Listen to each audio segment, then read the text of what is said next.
The telegram arrived at the Four Corners Ranch on a scorching August afternoon in 1878, and Graham Holloway knew his carefully constructed life was about to change forever. "She's coming in 3 weeks," Graham announced, striding into the barn where his business partner and best friend worked alongside their ranch hands. The telegram fluttered in his hand like a white flag of surrender.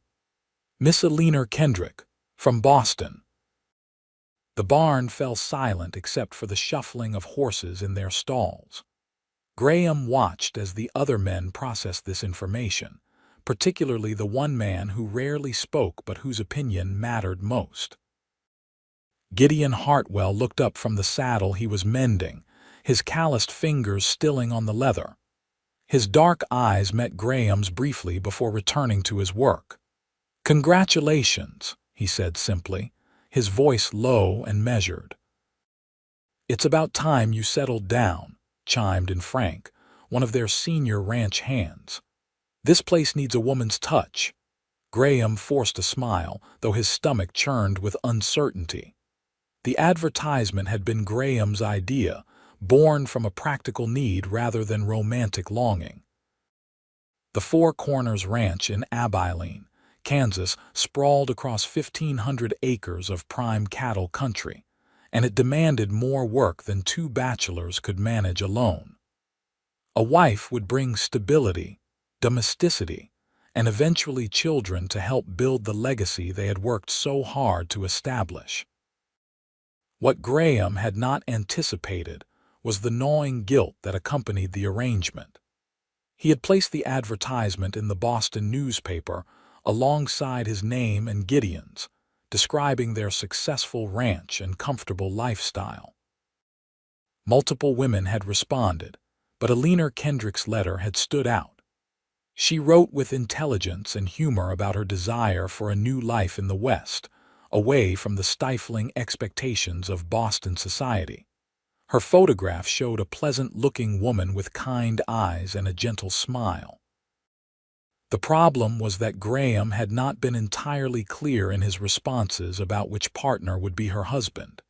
He had written vaguely about us and our ranch, always deflecting the specific question of matrimony. The truth was that Graham had been terrified to commit fully to either path, to choose marriage for himself, or to admit that he might not want it at all. Gideon, on the other hand, had said nothing about the entire arrangement. He rarely said much about anything.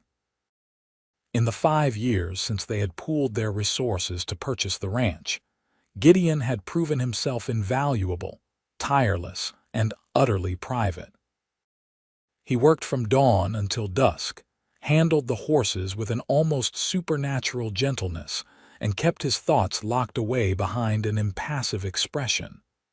"Did you tell her it was you she'd be marrying?" Gideon asked now, not looking up from his work. The barn seemed to hold its breath.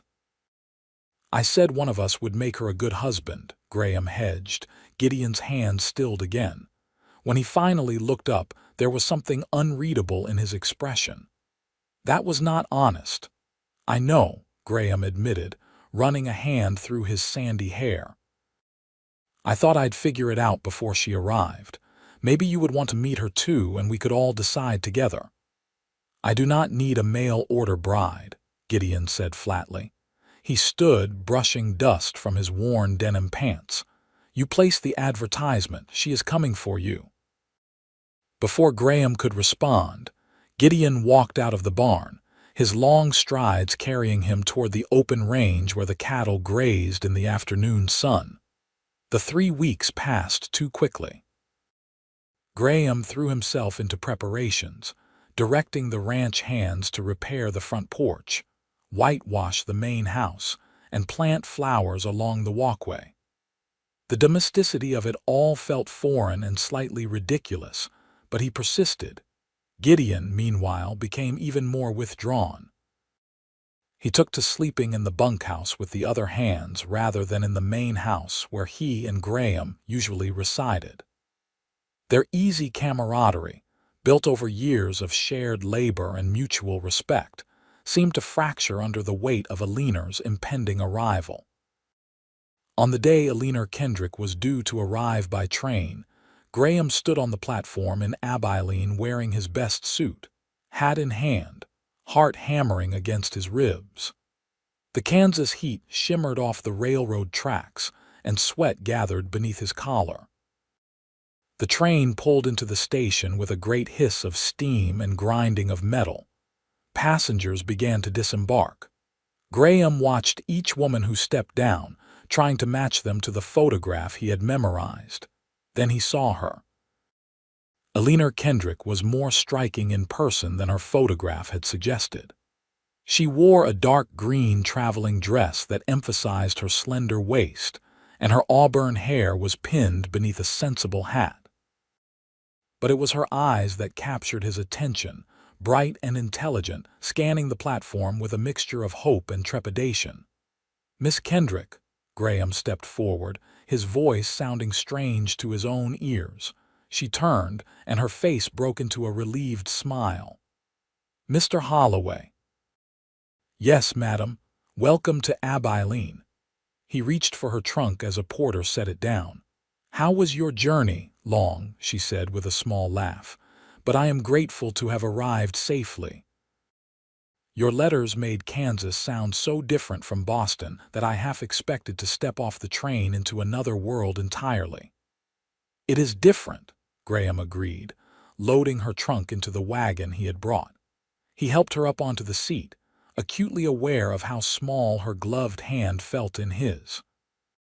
"But I hope you'll find it a good different." As they rode toward the ranch, Aliner asked questions about everything. The landscape, so flat and endless compared to Boston's crowded streets, the cattle industry and beef prices, the weather and water sources. Graham found himself relaxing slightly.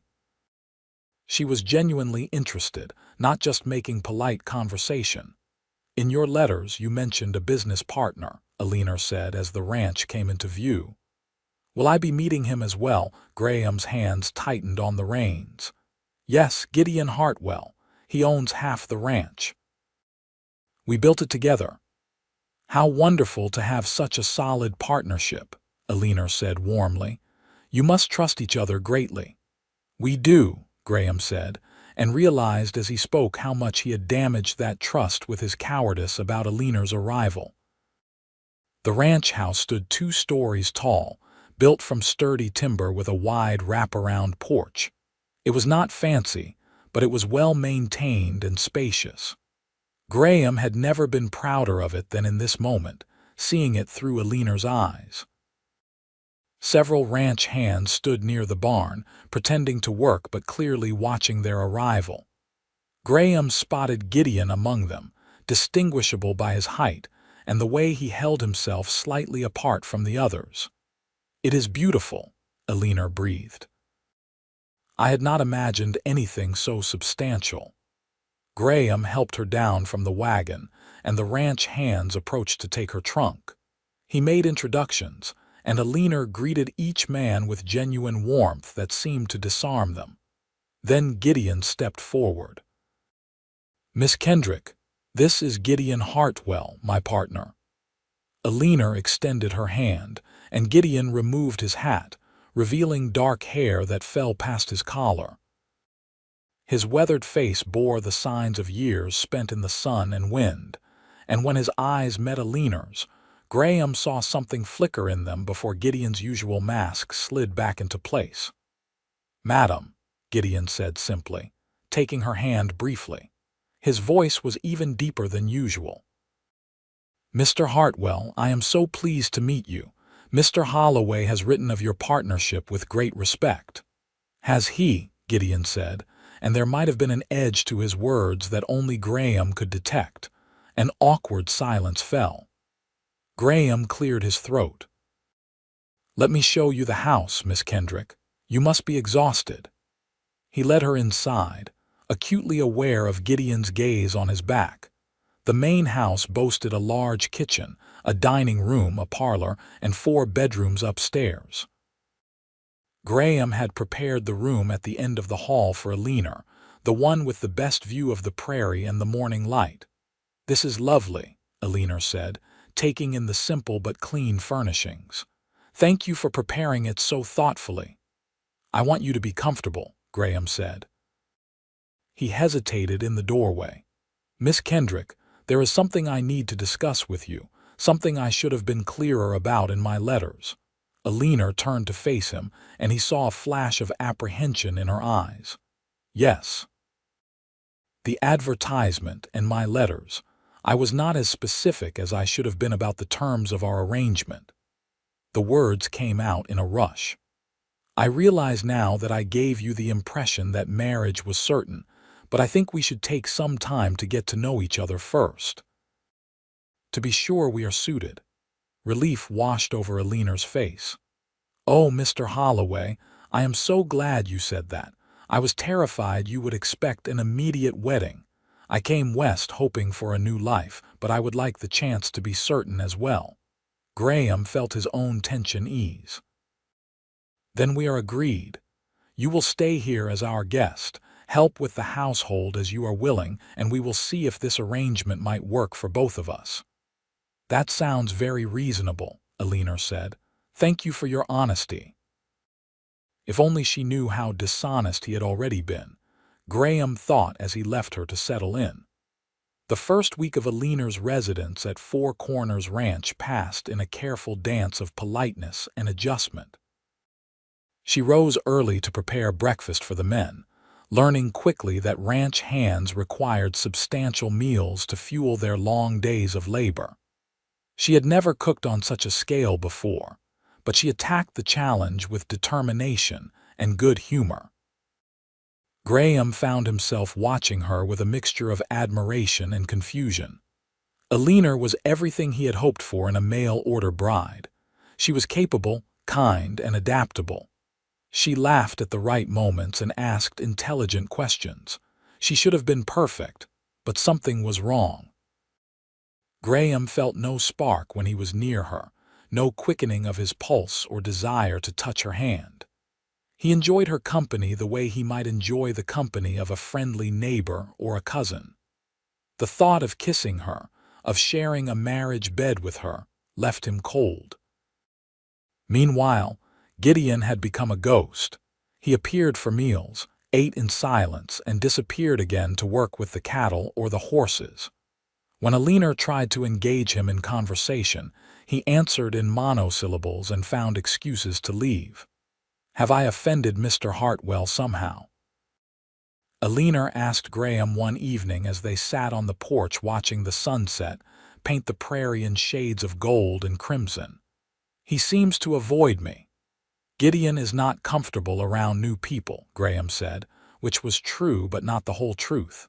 "He will warm up eventually."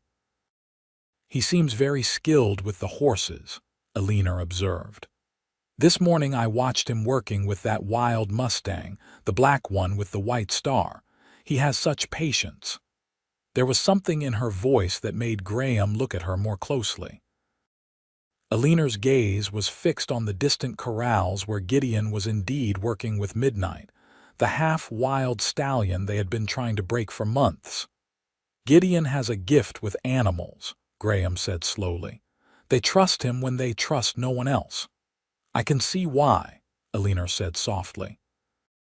Graham felt a strange twist in his chest, part relief and part something else he could not quite name. The second week brought a crisis that forced all of them out of their careful avoidance. A late summer storm rolled across the prairie with terrifying speed, bringing lightning that struck the dry grass and ignited a fire that raced toward the ranch's southern pastures. Graham shouted orders to the men, and everyone scrambled to action. They needed to move the cattle away from the fire's path and create fire breaks to protect the buildings. Alina appeared from the house wearing borrowed trousers and a work shirt, her hair tied back with a scarf. "Tell me what to do," she demanded. "Get back inside," Graham said. "This is too dangerous." "I did not come to Kansas to hide inside when there is work to be done," Alina shot back. I can ride and I can follow directions. Use me." Gideon appeared leading 2 horses. He thrust the reins of one toward Alina without a word, his eyes meeting hers for a long moment.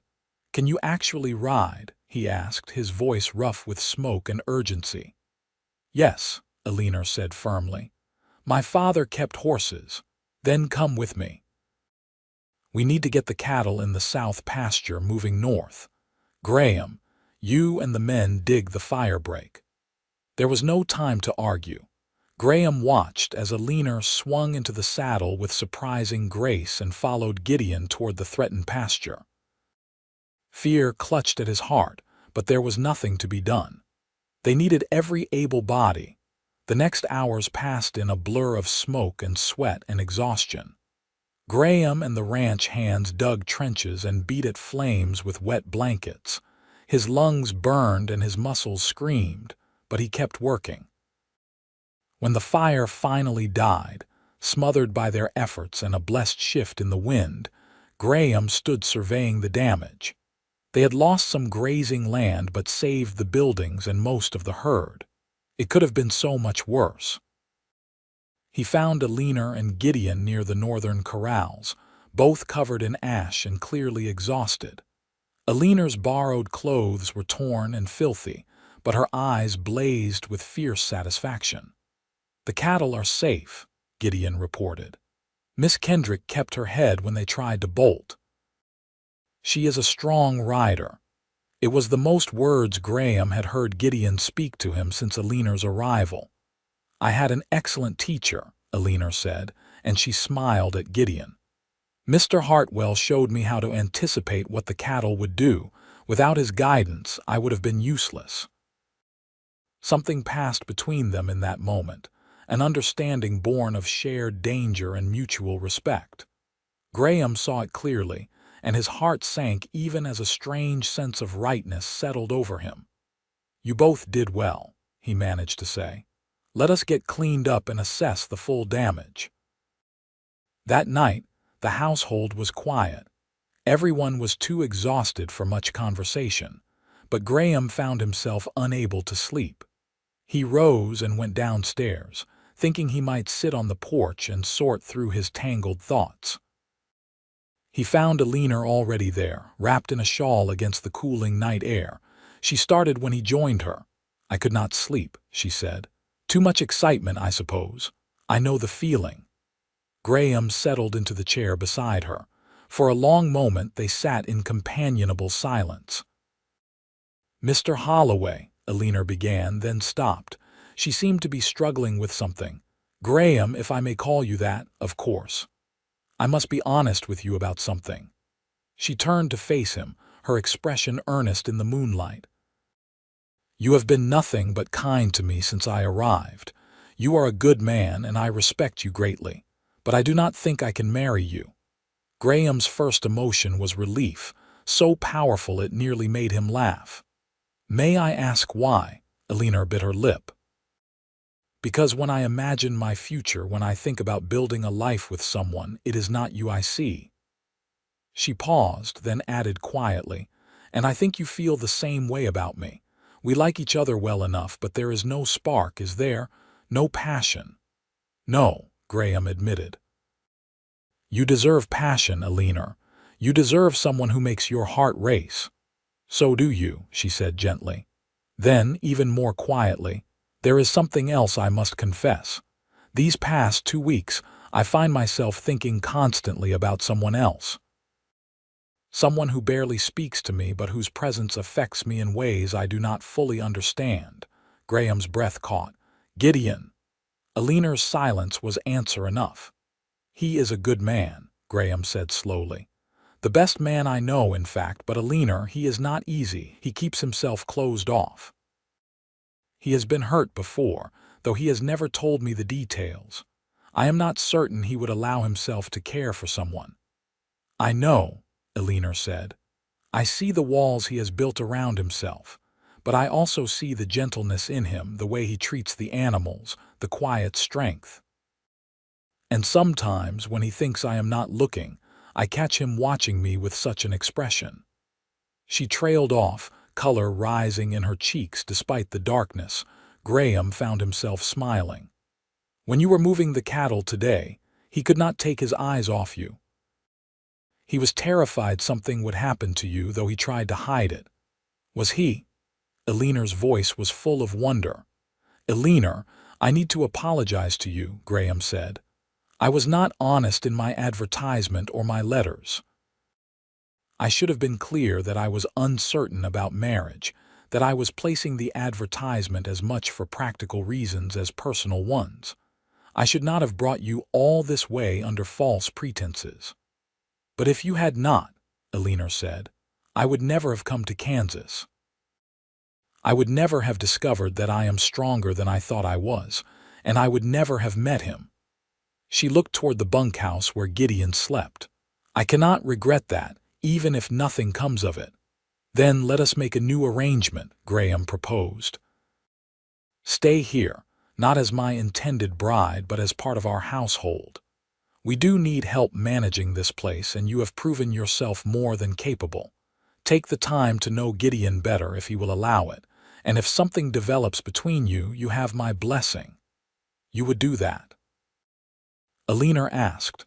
After everything, I want Gideon to be happy, Graham said simply. He deserves happiness more than anyone I know, and I think perhaps you might be the one to give it to him. Eleanor reached over and squeezed his hand. You are a good friend to him, Graham, thank you. But getting through to Gideon proved more challenging than either of them had anticipated. The next morning, when Graham tried to talk to his partner about Eleanor, Gideon shut down completely. It is not my concern who you marry, Gideon said, his voice flat. They were in the barn, and he was grooming Midnight with careful, methodical strokes. I am not going to marry her, Graham said. We have agreed we do not suit each other that way.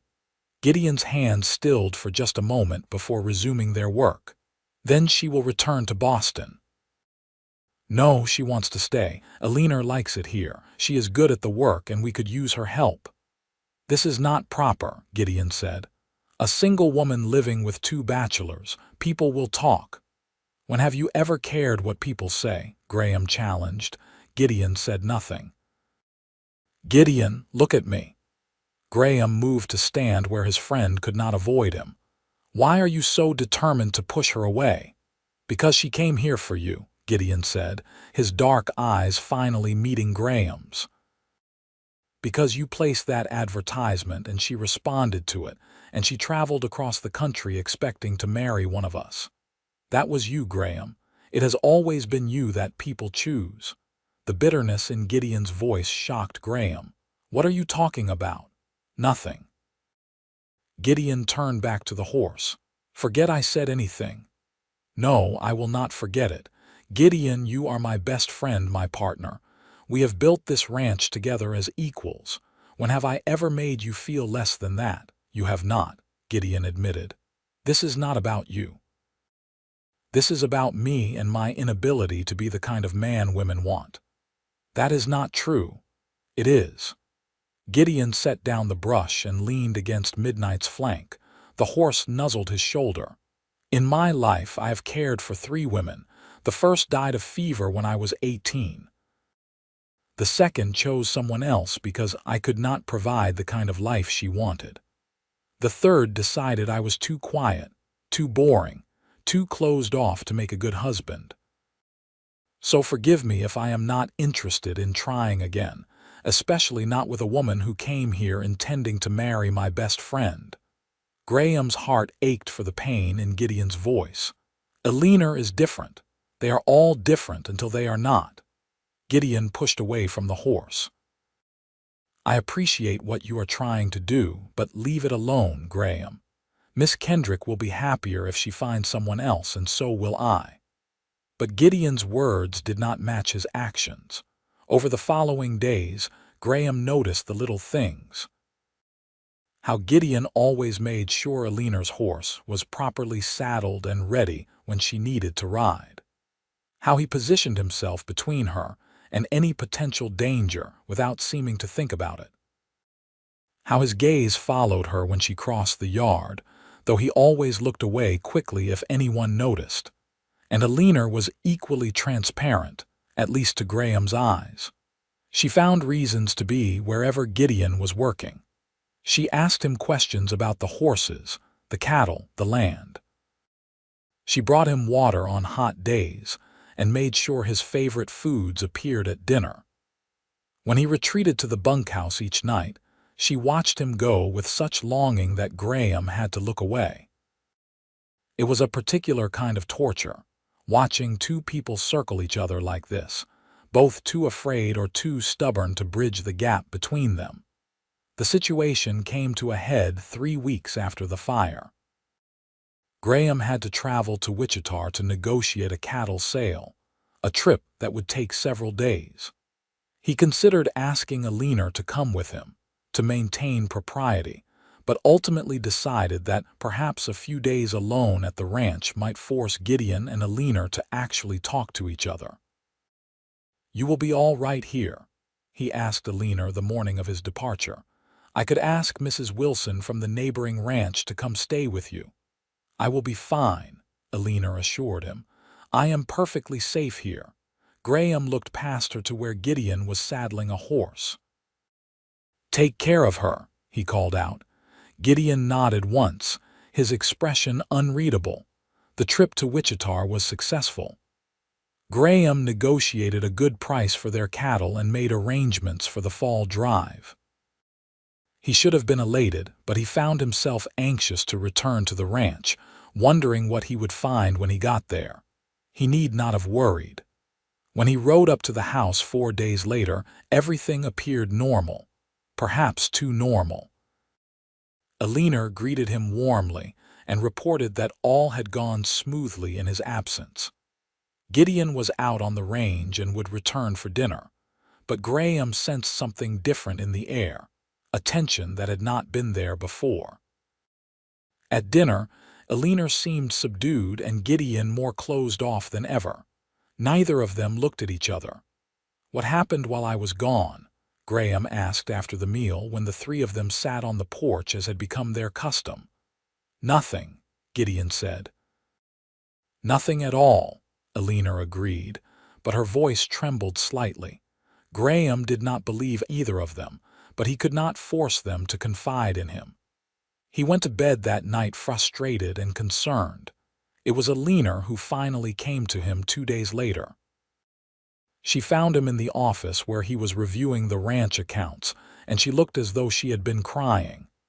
"I need to tell you something," she said, "and then I think I need to leave." Graham's stomach dropped. "Sit down and tell me what happened."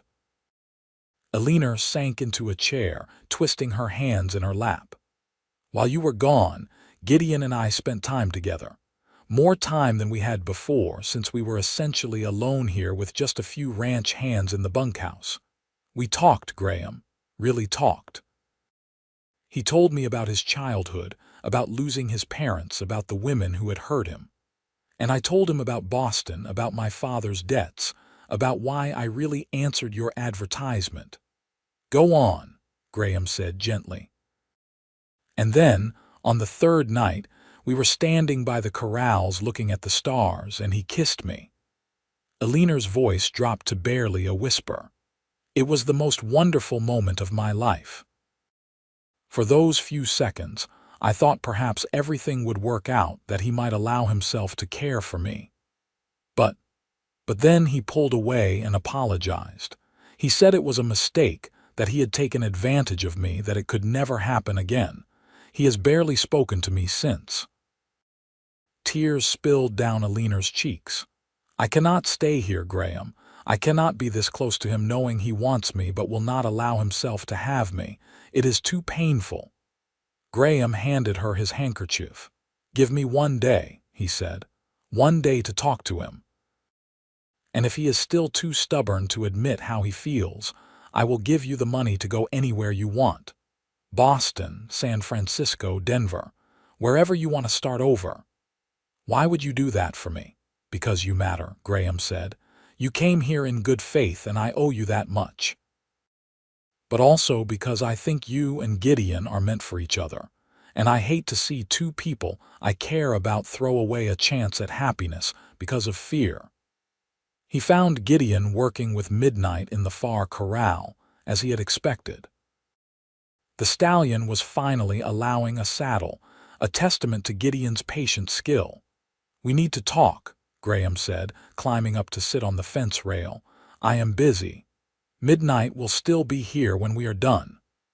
Graham waited until Gideon had no choice but to acknowledge him.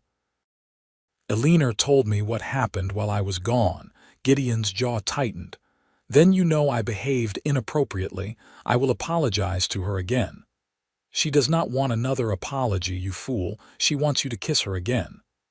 "That is not possible." "Why not?" Graham demanded. "And do not give me some nonsense about her coming here for me. We have already established that Eleanor and I do not suit each other. The only person standing in the way of you being with her is you." Gideon was silent for a long moment. When he finally spoke, his voice was raw. "I cannot be what she needs, Graham. I am not educated like you. I'm not charming or easy with words. I do not know how to be a proper husband to a woman like her, a woman from Boston who deserves better than a rough cowboy who can barely read." "You can read just fine," Graham said. "And Eleanor does not care about any of that. She cares about you, the real you, the man who is gentle with animals and loyal to his friends and who works harder than anyone I know. The man who makes her feel safe and seen and valued." "She said that." Gideon's voice was barely audible. "Not in those exact words, but yes. Gideon, I have known you for 5 years. I have never seen you back down from a challenge, whether it was buying this ranch when everyone said we would fail, or surviving that terrible winter in '74, or breaking wild horses that everyone else had given up on. Do not back down from this. Do not let fear rob you of something real." Gideon leaned against the corral fence, his shoulders bowed under some invisible weight. "What if I hurt her? What if I am not enough? What if you are exactly enough?" Graham countered. "What if she is the one who has been waiting for someone exactly like you?" "You will never know unless you are brave enough to try." For a long moment, Gideon did not move. Then he straightened, squared his shoulders, and nodded once. "Where is she?" "In the house, packing. Because she thinks she has to leave to escape the pain of being near you without being with you." Gideon's eyes widened. "She is leaving. Not if you get there in time." Gideon did not wait to hear more.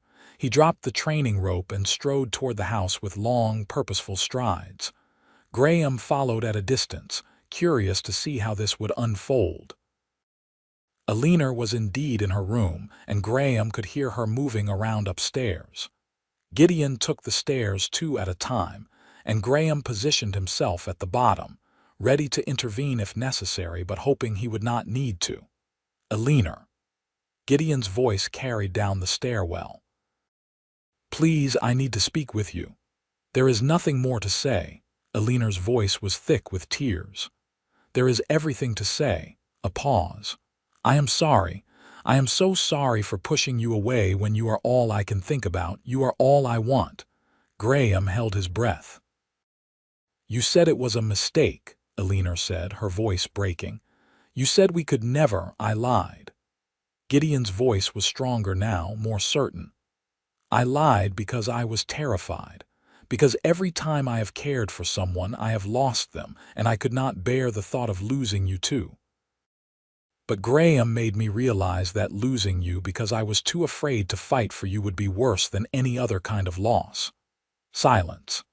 "Eleanor, when I kiss you, it is not a mistake. It is the most right thing I have ever done in my life. When you smile at me, my entire world becomes brighter. When you are near me, I feel like I can breathe properly for the first time. I'm not good with words, but I am good at loyalty and hard work and devotion. If you will give me a chance, I will spend every day showing you how much you mean to me." More silence. Graham was beginning to worry when he heard movement, and then Eleanor's voice, soft and full of wonder. You really mean that? Every word. I know I am not what you imagined when you came west. I am not Graham with his easy charm and his education. But I care for you, Eleanor. More than I have ever cared for anyone. If you are willing, I would like to court you properly, to give us a chance to see if what we feel might grow into something lasting. Gideon Hartwell, you are everything I never knew I needed. Eleanor's voice was clear now, joyful. You do not need to court me. I already know how I feel. I love you. I think I have loved you since the day of the fire when you trusted me enough to ride beside you, maybe even before that. Graham heard quick footsteps, then silence again. He grinned and quietly made his way back outside, giving them their privacy. When Gideon and Eleanor finally emerged from the house an hour later, they were holding hands. Eleanor's eyes were red but glowing with happiness, and Gideon wore an expression Graham had never seen before, open and peaceful and almost surprised. Graham, Gideon began, but Graham held up a hand. You do not need to explain anything to me. I am happy for both of you, truly. I want to marry her, Gideon said, with your blessing since she came here because of your advertisement. You do not need my blessing, but you have it regardless, Graham said. Eleanor is free to choose for herself, and she has chosen well. You both have. Eleanor stepped forward and hugged Graham tightly. Thank you, she whispered, for everything. For being honest with me about your feelings, for encouraging both of us, for being such a good friend. You are welcome, Graham said, and you are both welcome to stay right here in this house. It is big enough for all of us, and I can move into the room on the other side of the house to give you privacy. Over the next weeks, Graham watched the transformation in his friend with wonder and deep satisfaction. Gideon smiled more. He laughed occasionally. He walked with his head higher, as though a burden had been lifted from his shoulders. And he looked at Eleanor with such devotion that it sometimes made Graham's chest ache with a mixture of happiness for them and loneliness for himself. But that was all right. Graham had discovered something important through this entire situation. He had learned that he did not need to force himself into a marriage for practical reasons. He had learned that love could not be manufactured or arranged through letters and advertisements. And he had learned that sometimes the best thing he could do for the people he cared about was to step aside and let them find their own happiness. The wedding took place in late October, when the Kansas autumn painted the prairie in shades of gold and rust. The ceremony was simple, held at the small church in Abilene with the ranch hands and a few neighbors in attendance. Eleanor wore a cream-colored dress she had sewn herself, and Gideon wore his best suit with a new shirt Eleanor had made for him. Graham stood as Gideon's best man, and when the preacher pronounced them husband and wife, Gideon kissed Eleanor with such tenderness that several of the women in attendance dabbed at their eyes with handkerchiefs. The celebration afterward was joyful and loud, with music and dancing and more food than Graham had ever seen in one place. He danced with Eleanor once, and with Mrs. Wilson from the neighboring ranch, and with several other ladies who seemed determined to find out if he might be interested in his own mail-order bride. I think I will leave that particular method of courtship alone for a while, he told them with a laugh. As the evening wound down and the guests began to depart, Graham found himself sitting on the porch alone, watching the stars emerge in the darkening sky. He felt content, more content than he had in months. Everything had worked out exactly as it should have. You look thoughtful. Eleanor settled into the chair beside him, her wedding dress rustling softly. Through the window, Graham could see Gideon talking with some of the ranch hands, probably discussing work even on his wedding day. Just enjoying the evening, Graham said. It was a beautiful wedding. It was perfect, Eleanor agreed. though I still feel guilty sometimes that it is Gideon I am marrying and not you." "Do not," Graham said firmly. "I am happier this way than I ever would have been if things had gone according to my original plan. I was trying to force something that was not meant to be, but you and Gideon, you are exactly right for each other." "We are," Eleanor said softly. "Graham, I want you to know that I will do everything in my power to make him happy. He deserves so much happiness. I know you will. And he will do the same for you." Eleanor stood and kissed Graham's cheek. "Thank you, my friend, for everything." She went inside, and a moment later Gideon came out. He sat in the chair Eleanor had vacated, and for a while the two men simply sat together in comfortable silence. "Are you all right with all of this?" Gideon finally asked. "Truly, truly," Graham confirmed. "Gideon, you are my brother in everything but blood. Seeing you this happy makes me happy. Do not ever question that." "I never thought I would find this," Gideon admitted. "A woman like Eleanor, a love like this. I feel like the luckiest man in Kansas." "You probably are," Graham said with a grin. "Now go take your bride upstairs. It is your wedding night, and I am tired of being the third wheel in my own house." Gideon laughed, actually laughed, and clapped Graham on the shoulder before heading inside. The months that followed brought changes to the Four Corners Ranch, all of them good.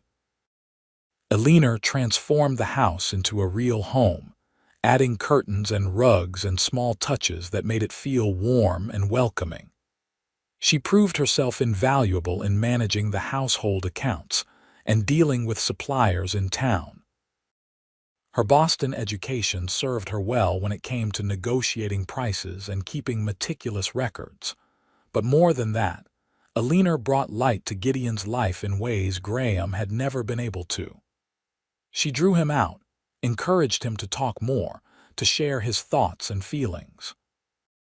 She taught him to read better, spending evenings with him poring over books and newspapers. And Gideon, in turn, taught her everything he knew about the land and the animals and the rhythms of ranch life. They were partners in the truest sense, and watching them together reminded Graham daily of what love should look like. The following spring brought news that Eleanor was expecting a child.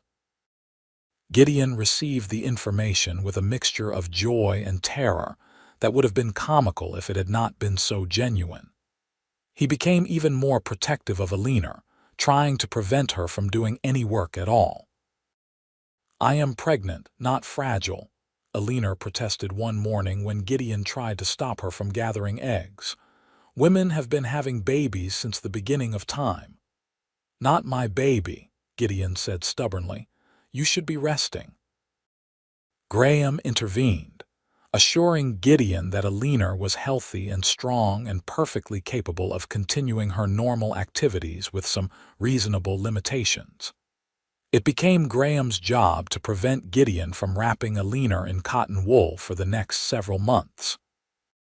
The baby arrived in November of 1879, a squalling, healthy boy with his father's dark hair and his mother's bright eyes. They named him Samuel, after Gideon's father, and the entire ranch celebrated his arrival. Graham held his nephew for the first time and felt something shift in his chest.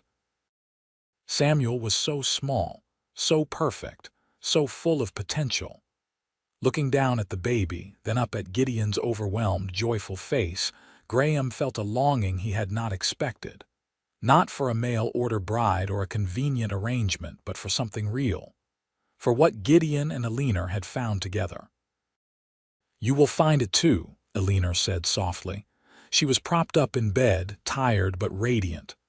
"The right person will come along when you are not expecting it." "Maybe," Graham said. "But right now, being Uncle Graham is enough, and it was for a time." Graham threw himself into his role as uncle and business partner and friend. He watched Samuel grow from an infant to a toddler, learning to walk and talk and follow his father around the ranch. He expanded the Four Corners operations, buying more land and increasing their herd. He dated a few women from Abilene and the surrounding ranches, but nothing serious ever developed. He was content, truly content. The loneliness that had driven him to place that mail-order bride advertisement had faded, replaced by the satisfaction of a life well lived and work well done. In the spring of 1881, a new family moved into the abandoned Miller Ranch, 3 miles south of Four Corners. The father had died during the journey west, and the widow was trying to make a go of it with her 3 nearly grown sons. Graham rode over to introduce himself and offer assistance if they needed it, as was the custom among ranchers. The widow, Mrs. Reynolds, was a tough, practical woman in her 50s who reminded Graham of his own mother. Her sons were strapping young men ranging in age from 16 to 22, clearly capable of handling the work. But it was the younger sister who caught Graham's attention. She was nothing like a leaner. Where a leaner was refined and educated, this young woman was rough around the edges, her hands calloused from work and her face sun-browned. She wore men's work clothes and kept her dark blonde hair braided down her back. But when she smiled at something one of her brothers said, her entire face lit up, and Graham found himself smiling in return. Her name was Catherine Reynolds, and she was 20 years old. Over the following months, Graham found reasons to visit the Reynolds ranch. He helped them repair their barn, offered advice on where to find water, and invited the brothers to join the Four Corners cattle drive that fall. Catherine was always there, working alongside her brothers, never asking for special treatment because she was a woman. "She reminds me of you," Graham told a leaner one evening. "Not in appearance or background, but in spirit. She is strong and determined and not afraid of hard work." "You like her," a leaner said, delighted. "Graham, you actually like her." "I do," Graham admitted. "But I am not sure she has any interest in me beyond neighborly friendship." "Then make her interested," a leaner advised. "Court her properly, bring her flowers, invite her to dinner. Show her that you are not just a helpful neighbor but a man interested in knowing her better." Graham took a leaner's advice. He began courting Catherine in earnest, and to his surprise and delight, she responded positively. She was different from any woman he had known before. She spoke her mind plainly, laughed loudly, and could outride most men. She challenged him in ways that excited rather than frustrated him. Their courtship was not without obstacles.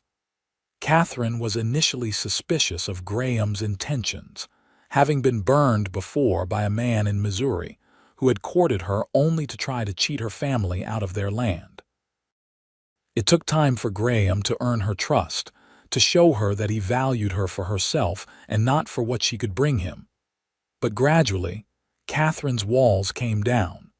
She showed him her softer side, the part of her that loved poetry and music and dancing.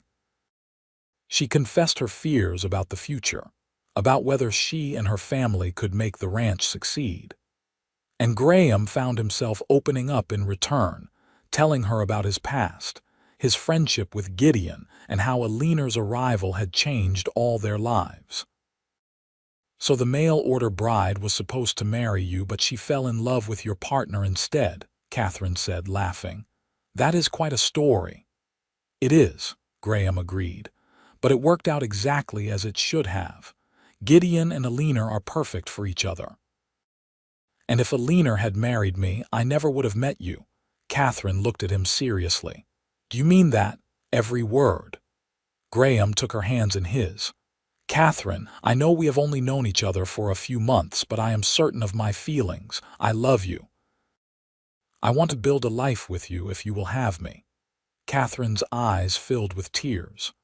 "I love you too, Graham Holloway, and yes, I will have you."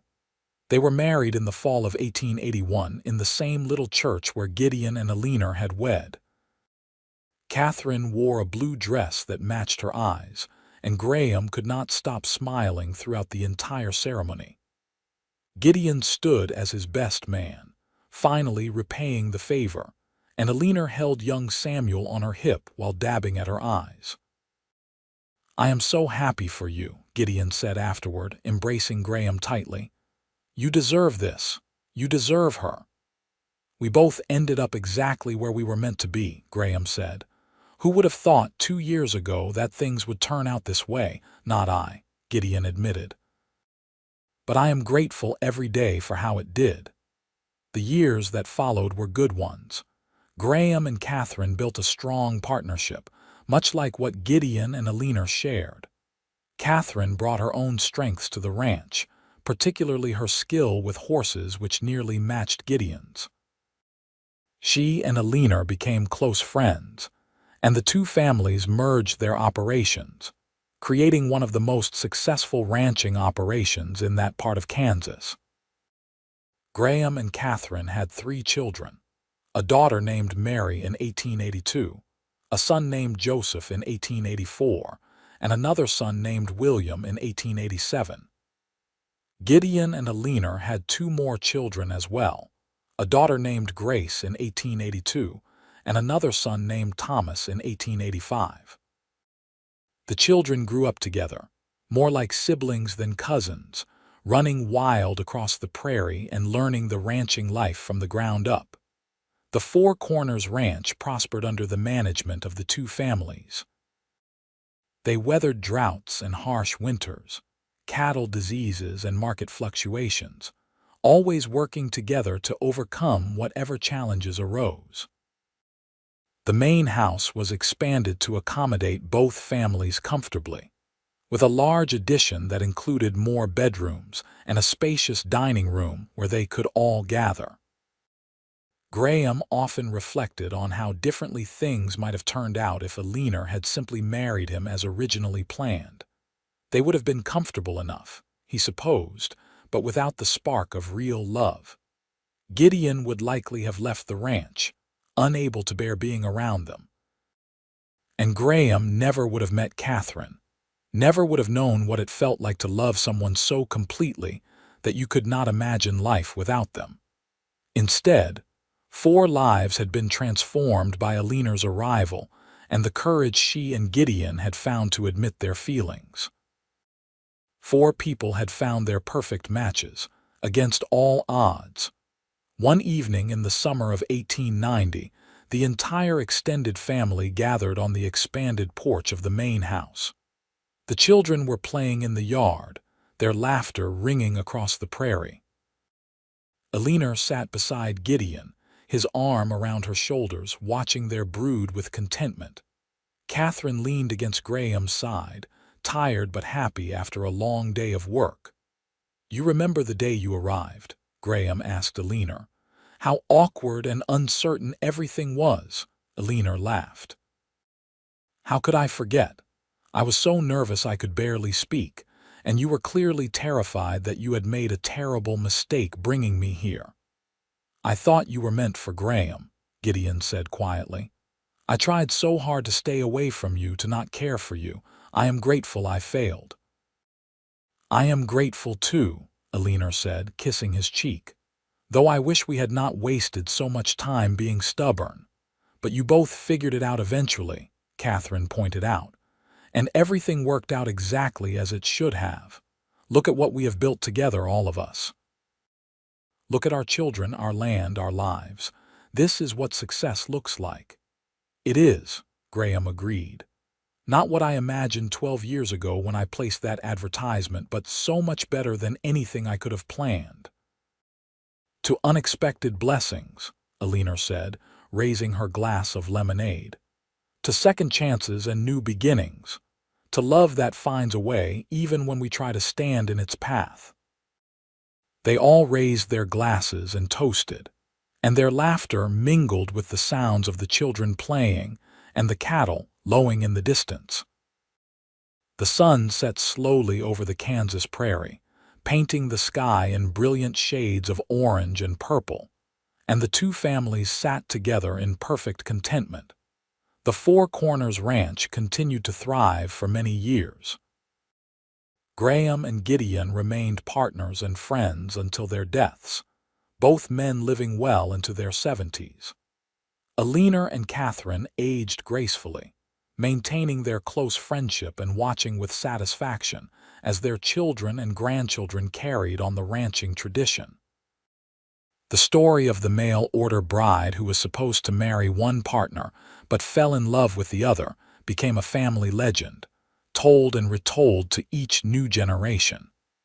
It was a reminder that life rarely goes according to plan, but sometimes the detours lead us exactly where we need to be. It was a testament to the power of honesty, courage, and being willing to fight for love even when fear tells us to run. And it was proof that in the wild, untamed landscape of the Kansas prairie in the late 1800s, amid the hard work and harsh conditions, true love could not only survive but flourish, creating legacies that would last for generations. Samuel, the first child born to Gideon and Alina, grew up to take over the management of Four Corners Ranch when his father could no longer handle the physical demands of the work. He married a schoolteacher from Abilene, and they had 4 children of their own. Mary, Graham and Catherine's eldest, married a lawyer and moved to Topeka, though she visited the ranch frequently with her family. The other children scattered across Kansas and beyond, some staying in ranching, others pursuing different paths. But they all carried with them the values instilled by their parents: hard work, loyalty, honesty, and the understanding that love is something you choose every day, not just once. On a warm spring day in 1905, the entire extended family gathered at Four Corners Ranch to celebrate Graham and Catherine's 24th wedding anniversary, and Gideon and Alina's 26th. The original 4 were now well into middle age, their hair gray and their faces lined, but their love for each other and for the life they had built together remained as strong as ever. "Tell us again about how grandmother came to the ranch," one of the grandchildren begged Alina. "About how she was supposed to marry grandfather Graham, but married grandfather Gideon instead." Alina smiled and launched into the familiar story, though she never tired of telling it. She spoke of her nervousness on the train, her first glimpse of the wild Kansas prairie, her confusion about which man she was meant to marry. She described the fire that had forced her and Gideon to work together, and the slow realization that her heart had chosen someone other than the man who had placed the advertisement. "But was not grandfather Graham sad?" another grandchild asked. "That you did not marry him?" "I was relieved," Graham said with a laugh, pulling Catherine close, "because if Alina had married me, I never would have met your grandmother Catherine, and that would have been the real tragedy. And we would not exist," young Catherine Reynolds added, named for her grandmother. "So I am glad it worked out the way it did." "We are all glad," Gideon said softly, his voice still deep and measured but warmer than it had been in his youth. "Sometimes the best things in life come from unexpected places. Your grandmother Alina came to Kansas thinking she knew what her future would be. Instead, she found something better than anything she had imagined." "We all did," Alina added, reaching for Gideon's hand. Even after 26 years, the gesture was as natural as breathing. "We found love, partnership, friendship, and family. We found home."